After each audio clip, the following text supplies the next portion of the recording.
Hey everyone, it's Tyler back with another video. This week I'm talking about taking a deload week, what it is, why you might want to do it, and how you can implement one into your training program. First things first, what is a deload week? All a deload week is 1 week inserted into your training program where you're going to bring your volume down by a decent amount, but you're still going to keep working out and keep the intensity relatively high. And why you want to do this is because as we continue to train, it takes more and more stimulus to make sure that our body keeps adapting and changing. And this makes sense. If you've lifted weights for a while, you know that you have to keep making the weights heavier or doing more reps or more sets. You have to find a way to make the exercise more difficult so that you can continue to get better. And this is a good thing because it means you can handle more training volume, you can handle more absolute work when it comes to your training. The downside to this is that as your training gets more intense, it also gets more fatiguing. And so there's a trade-off here. You're able to do more high quality work. You're able to add more hours working on your sport, more hours of high quality sprinting and weightlifting sessions. But the downside is that these will leave you a lot more fatigued than it did when you were a beginner. The point of a deload week is to allow your muscles, your tendons, your joints, gives your body a chance to recover, to shake off some of that fatigue to your nervous system because you're bringing the volume down. But you might be wondering, why not just take a full week off? The reason you still want a relatively intense workout throughout this period is that you want to maintain the adaptations you made in the previous training. I don't want to scare you and act like if you take a week off from training, it's going to be like you've never worked out a day in your life.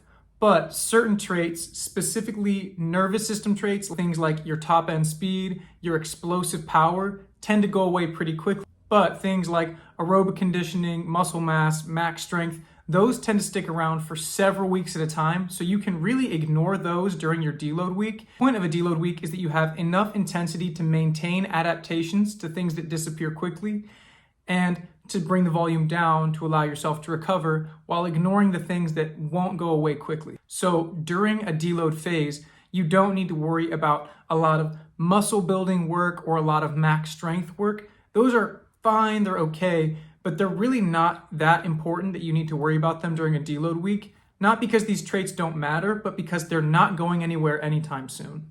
However, things like your max speed, med ball throws, those are all really good things to include on a deload week because they're very short and intense. So you only need to do a little bit of them to maintain the adaptation, and you're not going to do a lot of volume, so it's not going to fatigue you and put a lot of strain on your body as well. At this point, I bet you're probably thinking, well, when should I do a deload week?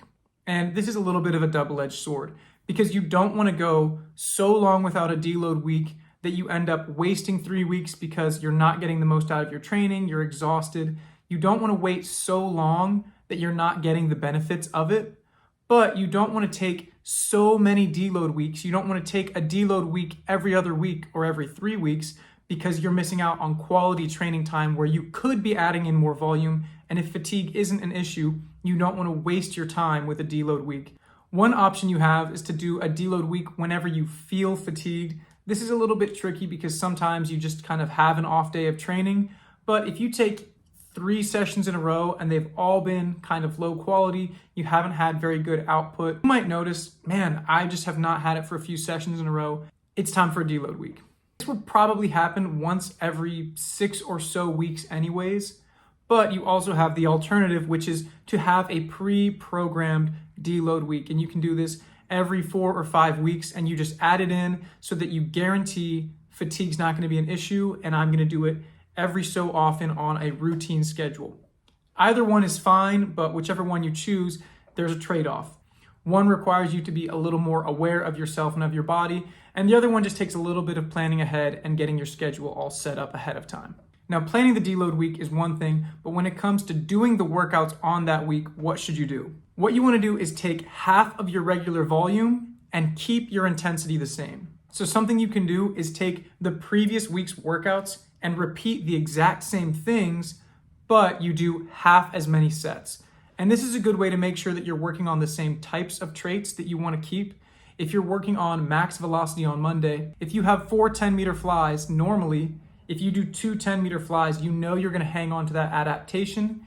And then you can add in some of your weight room work. You can add maybe 1 or 2 sets of squats, some med ball throws, something fast to keep the body moving, but you don't want to tire yourself out. And this can be tricky for a lot of athletes because they want to go in and do a hard workout. A lot of us like to work hard. That's why we find so much joy in our sport to begin with.